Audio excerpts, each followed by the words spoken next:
Hello students. Chapter number 8 comparing quantities. इसके अंदर exercise जो 8.1 हमने पढ़ ली है, उसके बाद आएगा 8.2। तो 8.2 के अंदर जो सम इम्पोर्टेंट जो है वो है टॉपिक है परसेंटेज। राइट, तो परसेंटेज दो टाइप के हो सकते हैं, एक तो इंक्रीज्ड परसेंटेज हो सकते हैं और डिक्रीज्ड परसेंटेज हो सकते हैं। राइट, तो हम पहले बात करेंगे डिक्रीज्ड परसेंटेज की। राइट, तो डिक्रीज परसेंटेज में क्या होता है, सो उसका एक एग्जांपल लेके हम आपको बताने का कोशिश करेंगे, समझाएंगे। ठीक है, सो 25% ऑन मार्क प्राइस, यानी 25% ऑफ है, यानी जो आर्टिकल्स हैं, जो ऑब्जेक्ट है, जो चीज़ है, उसके ऊपर है ना 25% ऑफ है। राइट, ऑफ का मतलब है उतने परसेंटेज, उतने पैसे हमको कम देने हैं। तो एक एग्जांपल देख लेते हैं। तो उसमें लिखा, देखो, suppose marked price is 100 rupees, यानी कोई चीज़ है जिसकी 100 रुपीज़ मार्क, उसके ऊपर जो है ना वो प्रिंटेड जो प्राइस है वो 100 रुपीज़, यानी मार्क्ड प्राइस बोलो या तो फिर उसके प्रिंटेड प्राइस जो होती है वो है 100 रुपीज़। राइट, तो सेलिंग प्राइस क्या होगी ऑन डिक्रीज परसेंटेज से, यानी कि selling price equals to marked price minus decreased percentage in rupees, यानी जितने भी परसेंट, जितने परचेज की 25% डिक्रीज है ना, तो 25% जितना जो पैसा बनेगा उतना हमको कम देना पड़ेगा। जैसे कि हमने 100 रुपीज़ का मार्केट प्राइस देख लिया, यानी मार्क्ड प्राइस जो है ना, प्रिंटेड प्राइस, वो है 100 रुपीज़। सो 100 माइनस 25, यानी जो परसेंटेज होते हैं वो ऑलवेज 100 से हम काउंट किए जाते हैं, इसलिए हमने 100 का 25% यानी 25 रुपये होते हैं, यानी 100 माइनस 25 यानी 75 रुपीज़ हमारा सेलिंग प्राइस होगा, क्योंकि वो डिक्रीज परसेंटेज, इसलिए हमको इतने डिक्रीज परसेंटेज, इसलिए हमको इतने 25% हमको कम करना पड़ेगा, यानी 25 रुपये जितना कम हमको पे करना पड़ेगा। ये जो 75 रुपीज़ है वो हमारा सेलिंग प्राइस होगा। वैसे इंक्रीज्ड परसेंटेज जो है ना वो भी एक टॉपिक इसके जैसा ही है, बहुत सिंपल है, समझने में आसानी होगी। राइट, तो इंक्रीज परसेंटेज भी इसके जैसा ही है। उसमें क्या होता है, मानो कि हमने एक एग्जांपल ले लिया कि 10% hike in the price of petrol, यानी सपोज 1 लीटर पेट्रोल है, उसमें 10% इंक्रीज हो जाता है। तो उसका हम एग्जांपल लेते हैं। Suppose the price of 1 litre petrol is 100 rupees, मानो कि 1 रुपीज़ मतलब एक लीटर पेट्रोल का मतलब 100 रुपीज़ है, पर उसका 10% उसके अंदर इंक्रीज हो जाता है, यानी लिखा है इसमें इंक्रीज्ड।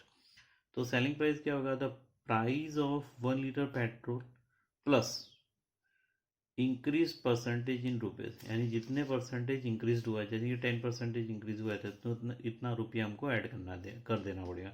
यानी 100 रुपीज़ है तो 100 का 10% यानी 10 रुपीज़ है। सो 100 प्लस 10 इक्वल्स टू 110 रुपीज़, ये है उसका इंक्रीज प्राइस हो जाएगा। जब परसेंटेज इंक्रीज होता है तब की बात है। राइट, हमारा दूसरा टॉपिक है डिस्काउंट। राइट, तो डिस्काउंट क्या होता है उसके बारे में हम समझ लेते हैं, उसका डेफिनेशन समझते हैं कि डिस्काउंट होता क्या है। ठीक है, तो discount is a reduction given on the marked price of the articles, यानी जो आर्टिकल होता है, जो भी चीज़ होती है, उसके ऊपर जो प्रिंटेड प्राइस होती है, यानी marked price that means printed price होती है, उसके ऊपर उसका रिडक्शन होता है, यानी थोड़ा कम हो जाता है। तो डिस्काउंट मतलब क्या होता है कि जो प्रिंटेड प्राइस होता है उसके ऊपर वो रिडक्शन इतना पार्ट हो जाता है, उतना जो पैसे होते हैं उतने कम हो जाते हैं, जितना डिस्काउंट दिया होता है उतना। तो क्या होता है, दिस इज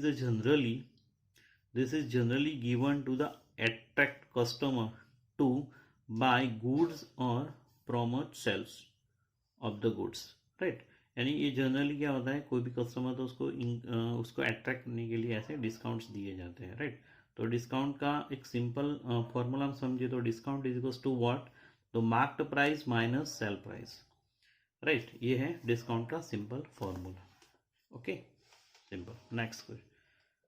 नेक्स्ट उसमें है, हम समझ लेते हैं कॉस्ट प्राइस क्या होता है। तो कॉस्ट प्राइस इक्वल्स टू क्या होता है, marked price plus overhead expenses. Right, अब कॉस्ट प्राइस जो है ना वो आपने आगे आगे वाले क्लासेस में भी हमने पढ़ा है, पर यहाँ पे हम एक बात समझ लेते हैं। ओके, तो मार्क्ड प्राइस यानी प्रिंटेड प्राइस, यानी मार्क प्राइस जो होता है, plus overhead expenses. Overhead expenses में क्या आता है, तो ओवरहेड एक्सपेंसेस में होता है amount spends on repairs, labour charges और ट्रांसपोर्टेशन चार्जेस। ठीक है, इसके अलावा भी काफ़ी सारे चार्जेस हो सकते हैं, तो वो सारे जो ओवरहेड चार्जेस होते हैं, जो मतलब उसमें जो हमारा जो प्राइस होता है उसके अंदर हम ऐड कर लेते हैं, ये हो जाता है टोटल बन के हो जाता है कॉस्ट प्राइस। ठीक है, तो कॉस्ट प्राइस इक्वल्स टू क्या था, mark price plus overhead expenses. Right, उसके बाद में फिर सेलिंग प्राइस भी आता है। तो सेलिंग प्राइस दो तरीके से हम उसको काउंट किया जा सकता है। राइट, एक तो होता है selling price, that means cost price plus profit. यानी सेलिंग प्राइस जो होती है वो कभी कभी ज़्यादा भी कॉस्ट प्राइस से ज़्यादा भी होती है और कभी कभी कॉस्ट प्राइस से कम भी होती है। तो सेलिंग प्राइस ज़्यादा कब होती है, जब कॉस्ट प्राइस के अंदर हम प्रॉफिट ऐड कर देते हैं, तब जाके वो सेलिंग प्राइस बन जाता है। राइट, और या तो फिर कभी कभी कॉस्ट प्राइस माइनस लॉस, यानी कि सेलिंग प्राइस जो होता है ना वो कॉस्ट प्राइस से कभी कभी कम भी होता है। राइट, मान लो कि कॉस्ट प्राइस है, सपोज कॉस्ट प्राइस हमारे मान लो कि हमारे पास है 100 रुपीज़, कोई चीज़ का 100 रुपीज़ कॉस्ट प्राइस, उसके अंदर हम मान लो कि भी प्रॉफिट हमने ऐड कर दिया 10 रुपीज़, तो सेलिंग प्राइस क्या बन जाता है 110 रुपीज़। राइट, ओके, तो कभी कभी ये हो सकता है, ये सेलिंग प्राइस बन गया 110, 100 रुपीज़ हमारा कॉस्ट प्राइस और 10% हमारा प्रॉफिट हुआ। तो कभी कभी मान लो कि 100 रुपीज़ हमारा कॉस्ट प्राइस है और 10% हमारा लॉस हो गया, 10 रुपीज़ लॉस हो गया, तो 100 - 10 यानी 90 हो गया, ये हो गया 90, ये 90 रुपीज़ जो हो गया ये हमारा सेलिंग प्राइस हो गया। यानी कभी कभी सेलिंग प्राइस कम भी होता है कॉस्ट प्राइस से, या तो कभी कभी सेलिंग प्राइस कॉस्ट प्राइस से ज़्यादा भी होता है। तो जब प्रॉफिट होता है तब सेलिंग प्राइस ज़्यादा होता है, और जब लॉस होता है तब सेलिंग प्राइस कम होता है। राइट, ये भी एक चीज़ समझना है। अब हम आगे देख लेते हैं प्रॉफिट के लिए। राइट, सो प्रॉफिट क्या होता है वो समझ लेते हैं। तो simple, profit is equals to selling price minus cost price. यानी सेलिंग प्राइस जब ज़्यादा होता है, कॉस्ट प्राइस कम होता है, तब हमको प्रॉफिट होता है। जैसे कि यहाँ पे देखो सेलिंग प्राइस 110 रुपीज़ है, सामने कॉस्ट प्राइस हमारा 100 है, तो हमने सेलिंग प्राइस 110 रुपीज़ में भी हमारे पास जो चीज़ थी वो 100 रुपये की थी, पर हमने उसको 110 रुपये में बेची। राइट, तो हमको 10% प्रॉफिट होता है, 10 रुपीज़ हमारा प्रॉफिट होता है। वैसे ही यहाँ पे मानो कि हमारे पास जो चीज़ थी वो 110 रुपीज़ की थी, पर हमने उसको 100 रुपये में बेच दिया, यानी हमने 10 रुपया लॉस किया, तो हो जाएगा इसके आगे एक नया टॉपिक है GST, यानी गुड्स एंड सर्विस टैक्स।